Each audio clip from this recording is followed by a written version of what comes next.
The news said that up to June 2021, Australia on the East Coast bought a staggering $381 billion worth of the property.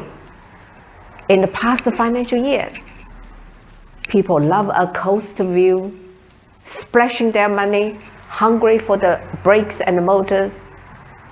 On the East Seaboard, with every state record a significantly increase in property sales. Queensland's property has had its ups and downs. During the late 80s and early 90s, when Japanese investors fell in love with Queensland and were investing heavily, while they were piling into the factories, houses, and hotels. You could see Japanese tourists everywhere, and Japanese signs displayed in lots of the shop windows and tourist attractions in Australia.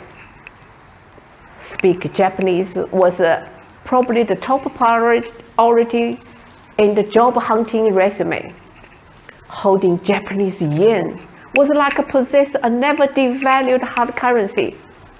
You could tuck away in the safe forever. Things never stayed the same forever. Around 1992, the Japanese bubble burst. The property and shares price plummeted. So many would have had to withdraw their funds out of Australia and reinvest into a sinking ship at home. When overseas investors' money dried up, there was a significant crash in the property value in Queensland. If you bought property at the height of the boom, then you were unfortunately gone bust. Investing is all about timing. Investors may buy when the property price is too high, only because others are buying, or they may sell for various reasons, for example, a marriage broken down, or a job loss. It is not logical buying high to hold and buy high to sell low. When unforeseen difficulty arises, timing the market is a strategy in which investors try to buy stock just before the price go up and sell stock just before the price go down.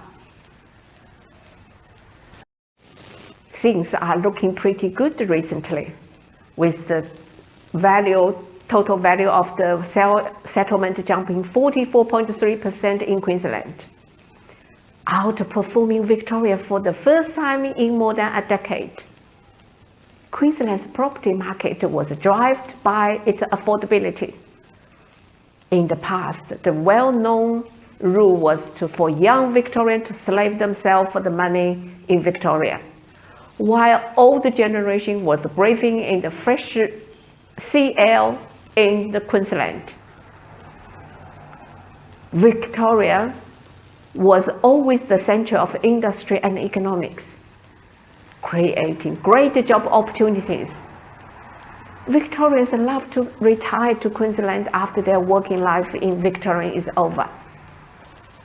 Best scenario is making money in Victoria and spend money in Queensland, while living old, cold Melbourne when you can sit on the sand and warm your bum in the Sunshine State. The pandemic twisted people's mind and put a long-distance working options into buyers' brain. Buyers can enjoy a reasonable low property price and a beautiful sunshine sea view in Queensland. After a long decade, human mentality has changed and the table have turned. The way the trend is going, the early bird of Victorians have figured out a way to live in Queensland while working in Victoria and withdrawing long-distance salary from the Victoria ATM. It goes to prove that you should diversify your property portfolio in different states when the prices are relatively low. The cards will always be reshuffled. Settlement in regional Victoria was up 28%, while Melbourne was down 2% on the year. For the first time in a long time, people can sell their small inner city property, which had been essential for its proximity to their workplace, and exchange it for a large property with a big living space in the suburb far away from the city. Why would you crave a working office at home, gym on site, swimming pool, self-contained family lifestyle, and a working environment? It is a very sound business transaction.